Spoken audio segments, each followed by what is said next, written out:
നായ്ക്കുട്ടി മ്യാവ് മ്യാവ്, പൂച്ചക്കുട്ടി കടിച്ചാൽ മാന്തിയാൽ നക്കിയാൽ പോലും ഉടനെ കഴുകണം സോപ്പിട്ട്.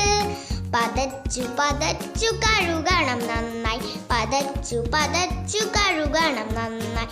കഴുകിയാൽ ഉടനെ പോകണം ആശുപത്രിക്ക്. മടിക്കാതെ എടുക്കണം കുത്തിവെപ്പ്. ബൗ ബൗ, നായ്ക്കുട്ടി മ്യാവ് മ്യാവ്, പൂച്ചക്കുട്ടി കടിച്ചാൽ മാന്തിയാൽ നക്കിയാൽ പോലും ഉടനെ കഴുകണം സോപ്പിട്ട്. പതച്ചു പതച്ചു കഴുകണം നന്നായി, പതച്ചു പതച്ചു കഴുകണം നന്നായി. കഴുകിയാൽ ഉടനെ പോകണം ആശുപത്രിക്ക്. മടിക്കാതെ എടുക്കണം കുത്തിവെപ്പ്, മടിക്കാതെ എടുക്കണം കുത്തിവെപ്പ്.